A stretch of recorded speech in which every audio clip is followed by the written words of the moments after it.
Hello my friends and viewers. Today I have a little video for you from my garage.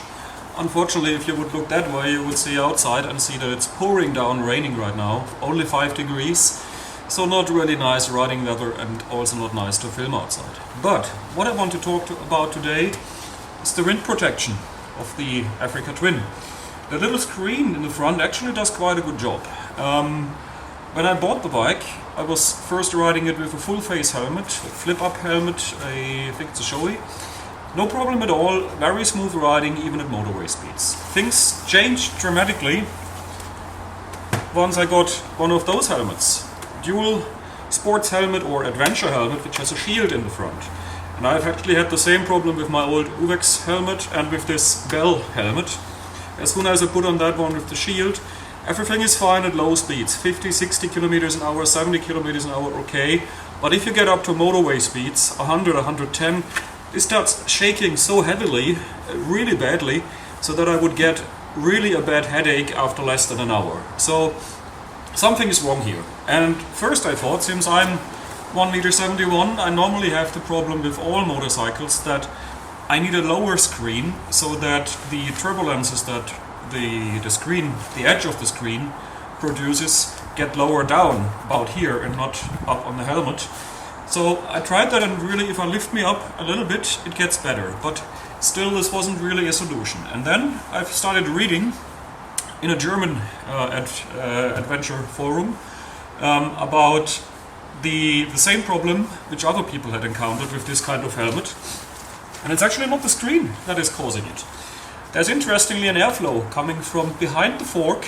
It's pushed up by the cooler and hits basically the helmet from the bottom, I guess either down here or up here when the visor is closed, and this causes these vibrations. So it's an upwards airflow coming behind the steering, the handlebar.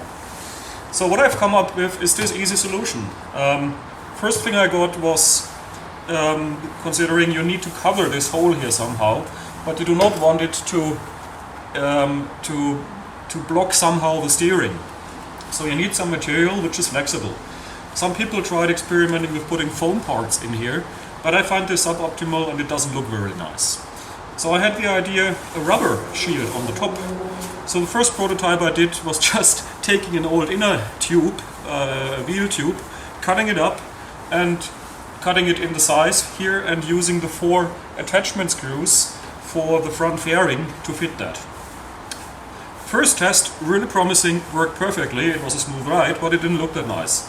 So next step, I got some 1 or 2 millimeter rubber sheet, which you can buy on a roll. It's half a meter wide, 1.50 meter long, costs about 15 euros, 150 Swedish crowns, and cut a piece more exactly with a scissor, and then used some washers and other spacers to mount it here.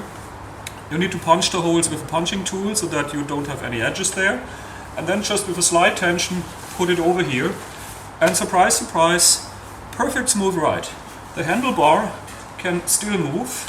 The rubber is actually giving way, you see that here.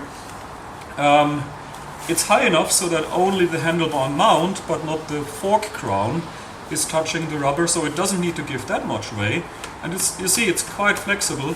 When riding it's okay, it doesn't vibrate at all, and the air can still escape here and here sideways on my body.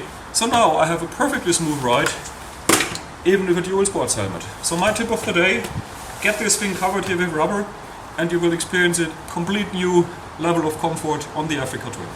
Good luck!